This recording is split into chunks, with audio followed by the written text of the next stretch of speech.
उससे पहले हम माँ भगवती के सानिध्य में बैठे हुए और जो हमारा से स्थापित किए हुए सभी देवी देवताओं के चरण में प्रणाम करते हुए जीव मात्र को हृदय स्थित चैतन्य स्वरूप की भगवती आत्मा को प्रणाम।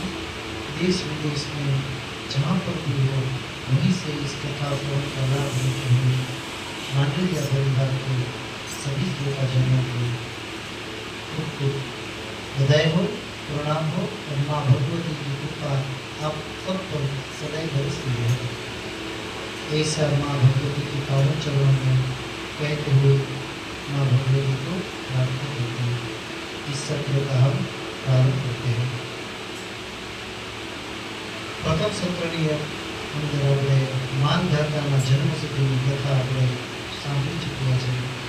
અત્યારે ત્રિશંકુની કથા આપણે સાંભળવા માટે જઈ વ્યાસજી કહે છે કે રાજન, માનધાતાએ હિન્દુમતીના ગર્ભથી પ્રેમ પુત્ર ઉત્પન્નેલા એક પુત્રનું નામ કૃતવત્સ અને બીજાનું નામ મુચકું।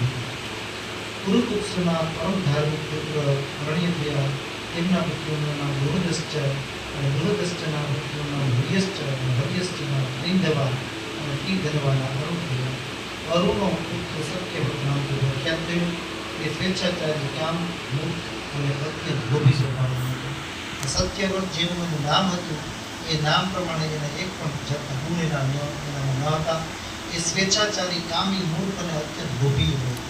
તેના અપરાધના કારણે વશિષ્ઠજીએ તેને શાપ આપ્યો કે પૃથ્વી પર તારી ત્રિશંકુના નામથી પ્રસિદ્ધ થઈ છે। વ્યાસજી કહે છે કે રાજન, આ પ્રમાણે વશિષ્ઠજી દ્વારા શાપ મળવાથી સત્યવ્રતે કઠોર તપ શરૂ કર્યું। કોઈ એક મુનિએ તેને ઉત્તમ મંત્ર આપ્યો। પરમ કલ્યાણ સ્વરૂપા પ્રકૃતિમય ભગવતી જગદંબાનું ધ્યાન કરતા તે મંત્રનો જપ કરવા લાગ્યો। શાપના કારણે સત્યવ્રતમાં બધા જ પિશાચના લક્ષણો આવી ગયા છે। તેને ભગવતીની આરાધના શરૂ કરી, તેને નવાક્ષર મંત્રના જપ આવાહન કરી અને મા જગદંબાને પ્રસન્નતા આપી। જ્યારે આ કાર્ય પૂર્ણ થયું, યજ્ઞાદિ કાર્ય પૂર્ણ થયું, બ્રાહ્મણો પાસે જઈ અને બ્રાહ્મણોએ કહ્યું કે ભાઈ, તમારા ગુરુદેવે તમને શાપ આપ્યો છે। અત્યારે તમારામાં પૂરેપૂરો પિશાચપણું આવી ગયું હોવાથી આ વૈદિક કાર્યમાં તમને અધિકાર રહ્યો નથી। બ્રાહ્મણોની વાત સાંભળી દુઃખિત થયેલા સત્યવ્રતે વિચાર્યું કે મારા જીવનને ધિકાર છે, વનમાં રહીને હું શું કરું?